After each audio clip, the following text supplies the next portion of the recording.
यहाँ क्या हो रहा है? यहाँ क्या हो रहा है?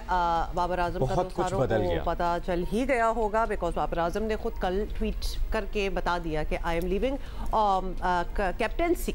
Captaincy of all 3 formats of cricket. उनको कहा गया था कि आप टेस्ट की कप्तानी बरकरार रखें, जिस तरह हमारे तजियाकार भी बात कर रहे थे कि ऑस्ट्रेलिया में उन्हीं को कैप्टन होना चाहिए, लेकिन उन्होंने थोड़ा वक्त मांगा, लेकिन फाइनली उन्होंने डिसीजन लिया कि वो तीनों फॉर्मेट से कप्तानी छोड़ रहे हैं और अब वो आम खिलाड़ी की हैसियत से खेलेंगे। और यकीनन अब जब उनकी परफॉर्मेंसेस और हम देखते हैं, हम बात भी करते हैं कि वो जिस तरह के ग्रेट बैट्समैन हैं, अब वो सिर्फ अपनी कंसंट्रेशन बैटिंग पे रखेंगे तो बहुत अच्छे तरीके से उनकी परफॉर्मेंसेस सामने आएंगी और वो बहुत रिकॉर्ड्स बनाएंगे, बहुत माइलस्टोन। उम्मीद है, ऑफ कोर्स उम्मीद है कि वो प्रेशर जो होता है कप्तानी का वो उनसे हट जाएगा and now it will be all about his own play.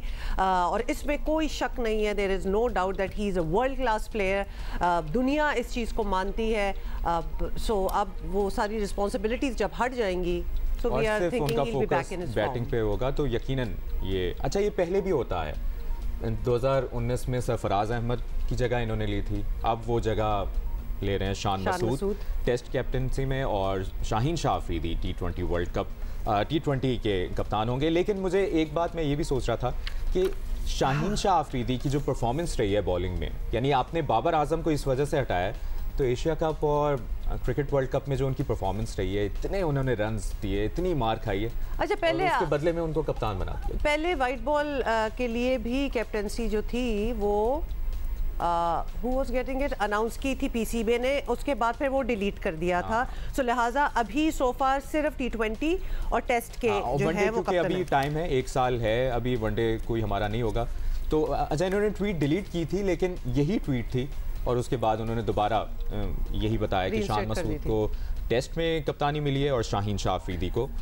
तो अभी यानी basically so right now where we stand, T20 का कैप्टन अब हमें पता चल गया है और टेस्ट का पता चल गया है, ODI का we don't have a captain and it has not been announced. ओहदे से हटाया गया है, फारिग नहीं किया गया। अब देखें क्या, क्योंकि उनको ऑफर दी गई है कि एक और एवेन्यू जो है वो उसमें हो सकते हैं, लेकिन उन्होंने कोई अभी हामी नहीं पड़ी। मोहम्मद हफीज़ नए टीम डायरेक्टर होंगे और देखते हैं कि वो क्या अपनी स्ट्रेटजी लेके आते हैं जिससे ऑब्वियसली पाकिस्तानी क्रिकेट को फायदा हो। और इन द मीन टाइम साबिक क्रिकेटर्स का होना बहुत ज़रूरी है, जिन्होंने रीसेंट पास्ट में क्रिकेट खेली हो, उनको पता होता है कि क्या चल रहा है क्या नहीं चल रहा। तो आई होप मोहम्मद हफीज़ एक अच्छी तब्दीली लेके आए। पर देखिए उम्मीद तो कर रहे हैं कि इतनी तब्दीलियां अगर हो रही हैं तो वो क्रिकेट की बेहतरी के लिए ही होंगी। So we are obviously we love our team और कोशिश तो हर किसी की यही है टू मेक इट बेटर।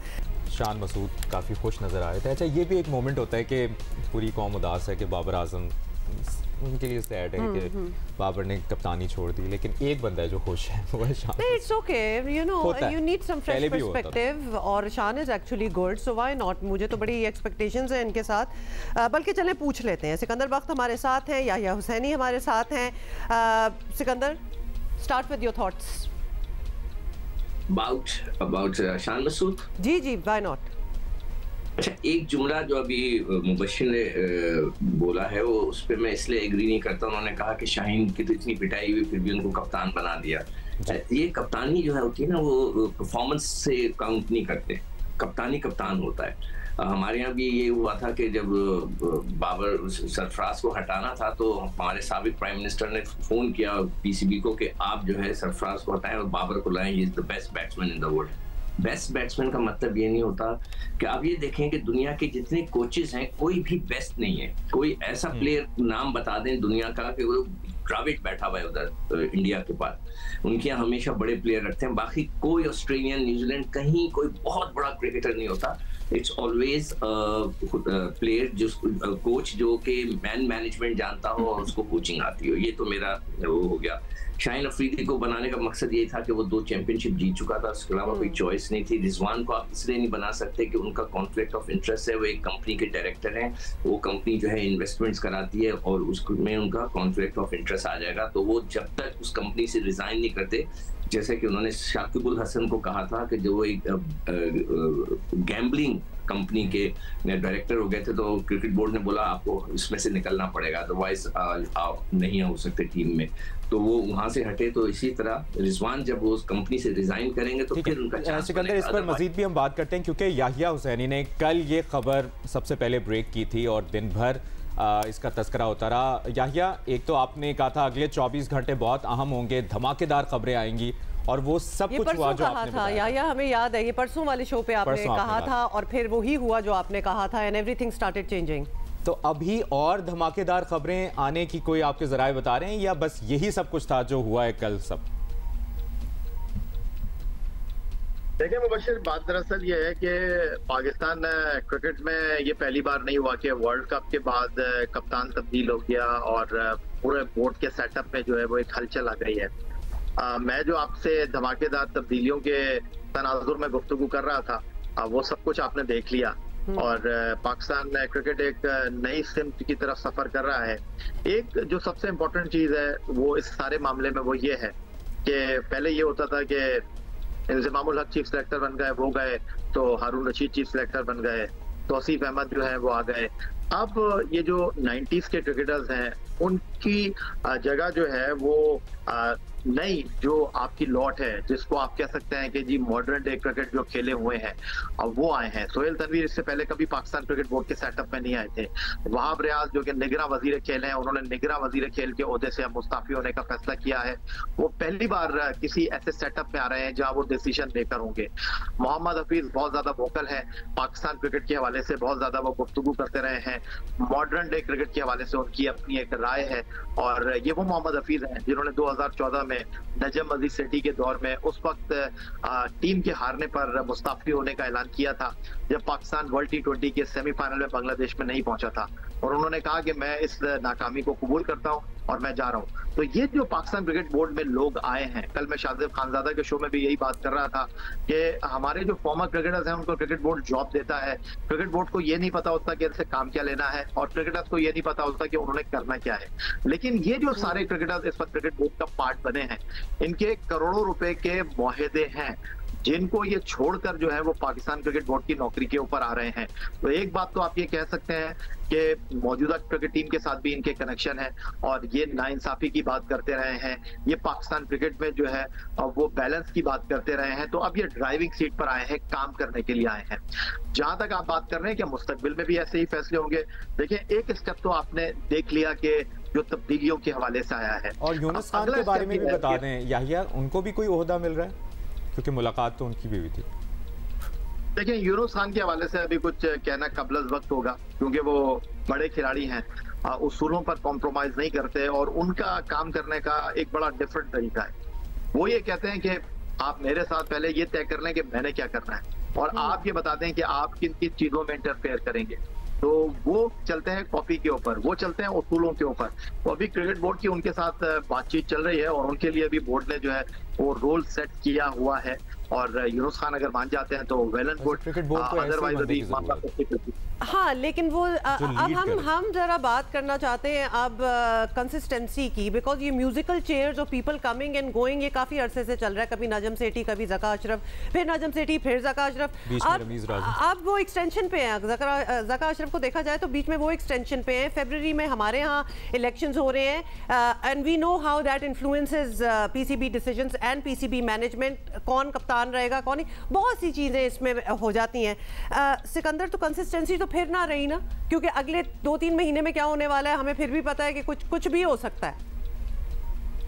बिल्कुल, देखिए याहिया ने शाहीन के आते ही लॉन कलंदर की जैकेट पहन ली है, तो वो बन गया ना कप्तान लॉन कलंदर के, तो उन्होंने फौरन वो जैकेट पहन लिया। अच्छा देखो, ये बात मैं पिछले 1-1.5 साल से कह रहा हूँ कि आपको सिस्टम को सही करना है, ठीक है ना। जब तक कोई सिस्टम आप सही नहीं करेंगे, चाहे आप कितनी तब्दीलियां करें। देखिए ये सिलेक्शन का काम बड़ा मुश्किल काम है। मैं जब सिलेक्शन कमेटी में था, मैं रिजाइन क्यों कर दिया 2 महीने में, इसलिए कि मुझसे बगैर पूछे लड़के को भेज दिया गया था, और घर के अफराद थे, चेयरमैन के जो घर के अफराद थे, वो फोन करके इन्फ्लुएंस कर रहे थे कि इसको लो, इसको लो, इसको लो।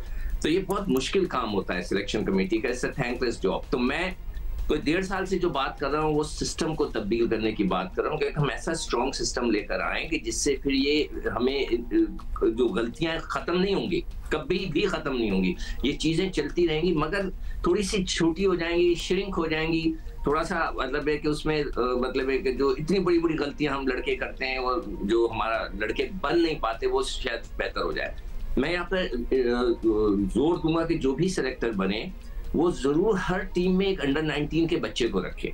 देखिए हमें अंडर 19 को ग्रूम करना है, अंडर 19 के बच्चे को, वो हमारा फ्यूचर होता है। हम लड़कों को लेके जाते हैं कि जो इमर्जिंग साइड है उसको मैं 30 साल तक जूनियर लीग भी तो हुई थी, उसमें भी बहुत से नए बच्चों के नाम 1 अरब रुपया खर्च हुआ, 1 अरब रुपया, एक लड़के को आपने उससे उठा के पाकिस्तान टीम में नहीं डाला। क्यों नहीं डाला? जब आपने इतना पैसा खर्च किया तो मैं तो जब सिलेक्टर बना था तो मैंने चेयरमैन से उसी वक्त कहा था कि आप जो लड़का डोमेस्टिक क्रिकेट का टॉप प्लेयर होगा उसको आप टीम में रखेंगे ताकि डोमेस्टिक क्रिकेट की एक वैल्यू क्रिएट हो, लड़के वहां परफॉर्मेंस करना चाहें। अब मैं ये कह रहा हूं कि आप अंडर 19 का लड़का रखें। आप जो है इमर्जिंग टीम जा रही होती है कि मैं तो शर्म आनी चाहिए उस सिलेक्टर को, मैं उनका नाम नहीं लेना चाहता, कि उन्होंने इसमें 30 साल 35 साल 32 साल के लड़कों को इमर्जिंग में रखा था जो कभी पाकिस्तान से नहीं खेल सकते। ये हमारा सिस्टम है। We have to change this। जो इमर्जिंग टीम है वो 22-23 साल से बड़ी उम्र के होने नहीं चाहिए। ये जब तक हम चेंज नहीं करेंगे, हमारी क्रिकेट का कि जब राइट टाइम होता है उसको सेलेक्ट नहीं करते, उसके बाद जब उसकी उम्र ढल रही होती है तब उसको टीम में जगह मिलती है। या कल जो मीटिंग्स हुई हैं और उन मीटिंग से मुतालिक, कोचिंग स्टाफ से मुतालिक मजीद क्या अंदरूनी कहानी क्या सामने आई है? देखिए मुबश्शिर, कल पाकिस्तान क्रिकेट बोर्ड ने पहले से ही तय किया हुआ था कि तब्दीली तो लेकर आनी है और मिकी आर्थर को उन्होंने फ्री हैंड दिया, बाबर आजम को वर्ल्ड कप में फ्री हैंड दिया था, इंतजाम उल हक को फ्री हैंड दिया था।